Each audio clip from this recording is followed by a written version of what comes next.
Hi guys, কালকে আমার মেয়ে বলেছিলাম না যে আর্ট এক্সিবিশনে ও মানে পার্টিসিপেট করেছিল, তার জন্য সেখান থেকে পুরস্কার পাওয়ার কথা ছিল। ওখানে নাম অ্যানাউন্স হয়েছিল।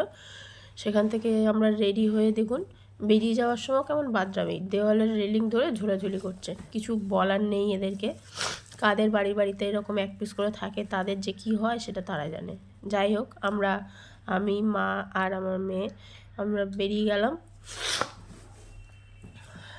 বেরিয়ে গিয়ে ওকে আমি বললাম কি একটা ভিডিও বানিয়ে দিয়ে আমরা বেরোচ্ছি, সেই রে ও শুধু দেওয়ালেরই ভিডিও বানিয়েছে। তা যাই হোক, আপনারাও দেখুন আমাদের দেওয়ালগুলো। যাই হোক, আপনারাও আমাদের দেওয়ালগুলো একটু দেখে টেকে নিন। ওকে বললাম একটা করতে, ও আর একটা করে ওই দেখুন ও ভিডিও বানাচ্ছে। কি বলবো বলুন। তাও একটা হাই করলাম। আমার মা ওইদিকে রেডি হচ্ছে। তারপর ওকে বললাম বন্ধ কর। ও আবার দেখুন ও ঢংঢং করা শুরু করে দিয়েছে। যাই হোক, আমরা ক্যাব বুক করে আমরা চলে গেলাম।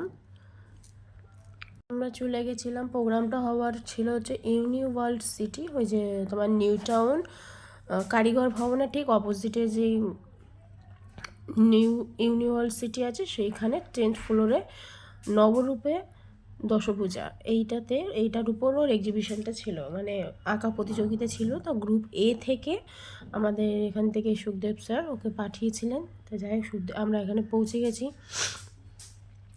ও তো খুব আনন্দ, প্রাইজ পাবে। যাই হোক, যেইটুকানি হোক সেইটুকানি ওর কাছে আমাদের কাছে অনেকটাই বড়। ওর বয়সী থাকাকালীন আমি মনে হয় এত প্রাইজ পাইনি।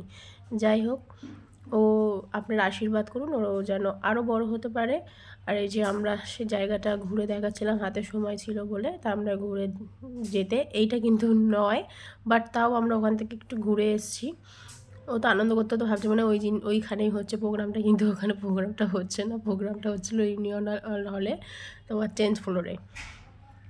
তো যাই হোক, ওখান থেকে আমরা ঘুরে টুরে এসে আমরা সোজা চলে গেলাম ইউনিয়ন হলে। এটা আমরা লিফটে ঢুকে গেছি, আমরা 10th ফ্লোর যাচ্ছি। ফ্লোরে গিয়ে দেখি 1001 রুমে, ওখানে ওই রুমটাতে ওদের এক্সিবিশনগুলো টানানো হয়েছে, আঁকাগুলো টানানো হয়েছিল। তাদের মধ্যে সবাইকে পুরস্কৃত করা হয়েছে, সব বাচ্চাদেরকে। এটা বড়রাও ছিল, স্যাররা ছিল, তাদের স্যার ছিল, মানে যেই স্যাররা আঁকা শেখান সেই স্যাররা ছিল, এবং তাদের স্যাররাও ছিলেন। খুব ভালো লেগেছে। এই যে এখানে সবাই এসছিলেন সম্মানীয় ব্যক্তি, সবাই সবার আঁকাগুলো এখানে দেখো টানানো হয়েছে। খুব ভালো সুন্দর একটা পরিবেশ তৈরি, সুন্দর, সত্যি সুন্দর একটা পরিবেশ। এরকম যদি নেক্সট টাইমে যদি কোনো সুযোগ আসে, আমি অবশ্যই ওকে আমি নাম দেওয়ানোর চেষ্টা করবো। অ্যাটলিস্ট প্রাইজ পাক না পাক, বসুক, সবার সামনে বসুক, আমি এটাই চাই। স্যারও খুব সাপোর্টিভ। স্যার ভীষণভাবে ওকে, যথেষ্টভাবে ওকে সাপোর্ট করে, ওকে হাতে ধরে শিখিয়ে দেয়। এই যে আমাদের সুখদেব স্যারকে বরণ করে নেওয়া হচ্ছে, যে সম্মান করা হচ্ছে ওখানকারই একজন স্টুডেন্টকে দিয়ে। তো স্যার, আমাদের সত্যি স্যারের কোনো তুলনা নেই। এই স্যাররাও খুব ভালো। এই স্যারও ওখানে আঁকা শেখায়। ওই যে ওকে পুরস্কার করে দিচ্ছেন, ইনিও একজন আর্টিস্ট, চিত্রনাট্যকার। যাই হোক, সরি, ও স্যারকে প্রণাম করে চলে এসছে। ওখানে যে আদার্স যে সবাইকে প্রণাম করতে, ও বাচ্চা মানুষ খেয়াল নেই। এই যে সবাই, তারপরে একটা ফটো ফ্রেম করে এই যে আমরা আবার বেরিয়ে আসলাম ওখান থেকে। প্রোগ্রাম শেষ করে এই যে বেরোনোর সময় বললো, মা একটা ভিডিও করে দাও। ওই একটা ভিডিও করা হলো, আর সার্টিফিকেটটা দিয়ে বেশ, খুব একটা ঠান্ডা ছিল না, কিন্তু জ্যাম ছিল বিশাল। গাড়ি বুক করে আবার যখন জ্যাম, দেখতেই পাচ্ছ কেমন জ্যামে পড়ে গেছি। জ্যাম থেকে সুন্দরভাবে আস্তে আস্তে বেরিয়ে বাড়ি ফিরতে ফিরতে তাও বাজে 9টা। ওই 9টা সাড়ে 9টার মধ্যে বাড়ি ঢুকে আসলাম। এসে খেয়ে দিয়ে ঘুম। ভিডিওটা ভালো লাগলে লাইক, কমেন্ট, শেয়ার করো।